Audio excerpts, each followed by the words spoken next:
સુરત શહેર પોલીસ અધિક્ષક દ્વારા સીધી સૂચના અનુસાર સુરત પોલીસ દ્વારા અવારનવાર વ્યાજખોરો પર કાર્યવાહી કરતી રહેતી હોય છે। તેમાં કાપોદ્રા પોલીસ દ્વારા 5 વ્યાજખોરોની ધરપકડ કરી કાયદેસરની કાર્યવાહી હાથ ધરવામાં આવી છે। શહેર પોલીસ ફરી વ્યાજખોરો સામે લાલ આંખ કરી હતી, જેમાં કાપોદ્રા પોલીસે 5 વ્યાજખોરોની ધરપકડ કરી હતી। સુરત શહેર અને આસપાસના વિસ્તારોમાં ગેરકાયદેસર રીતે વ્યાજે રૂપિયા આપવાની પ્રવૃત્તિ આચરતા તત્વો સામે કાર્યવાહીથી વ્યાજખોરોમાં ફફડાટ વ્યાપી જવા પામ્યો હતો।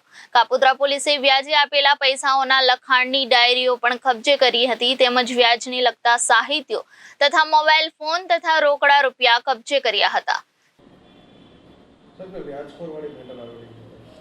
ગઈકાલે કાપોદ્રા પોલીસ સ્ટેશન દ્વારા ગેરકાયદેસર રીતે વ્યાજનો ધંધો કરતા વ્યક્તિઓ પર કાર્યવાહી કરવા માટે એક સ્પેશિયલ ડ્રાઈવનું આયોજન કરવામાં આવેલું, જે અંતર્ગત કાપોદ્રા પોલીસ સ્ટેશન વિસ્તારમાં આવેલા નાના વરાછા, ગાયત્રી સોસાયટી, બાલમુકુંદ સોસાયટી, આ બધી સોસાયટીઓમાં શાકભાજીની લારીવાળા, રિક્ષાવાળા સામાન્ય રીતે ધંધો કરતા હોય છે, જેને ઊંચા વ્યાજે ગેરકાયદેસર રીતે અને વ્યાજનું લાયસન્સ ધરાવતા ન હોવા છતાં ઊંચા વ્યાજે 5,000, 10,000, 20,000, 25,000 ઊંચા વ્યાજે દેતા અને ડેઇલી કલેક્શન કરવાની ડાયરી સાથેના આરોપીઓને પકડવા માટે ખાસ ડ્રાઈવનું આયોજન કરવામાં આવેલું, જે અંતર્ગત છેલ્લા 2 દિવસથી ખાનગી રીતે માહિતી મેળવવામાં આવી કે ક્યાં કઈ જગ્યાએ આ લોકો આવે છે અને આવા ગરીબ માણસોને ખોટી રીતે વ્યાજના પૈસા આપી અને હેરાન પરેશાન કરે છે। જેના અનુસંધાને કાલે કાપોદ્રા પોલીસ સ્ટેશન દ્વારા જુદી 3 ટીમો બનાવી અને જુદી જગ્યાએ નાના વરાછા, કાપોદ્રા, રૂક્ષ્મણી સોસાયટી વગેરેમાં રેડો કરી અને કુલ 5 આરોપીઓને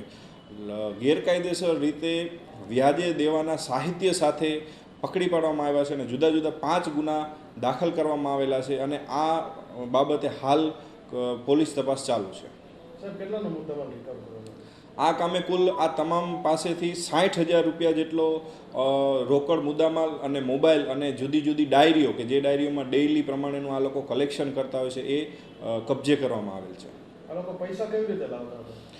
એક આરોપી બે આરોપીને પૂછપરછ કરતાં પોતે એવું જણાવેલું છે કે અમે ફાઇનાન્સ કંપનીમાં લોન લઈને વ્યાજે આપીએ છીએ, એટલે પોતે પણ ફાઇનાન્સ કંપનીમાં લોન લે છે અને વ્યાજ કરે છે અને સરળતાથી પૈસો કમાય છે અને ગરીબ માણસોને હેરાન પરેશાન કરે છે। આ રીતની હકીકત આ સમગ્ર કિસ્સામાં માલુમ પડેલ છે હાલ। Reporter Arvind Rathod, Janadesh news, Surat.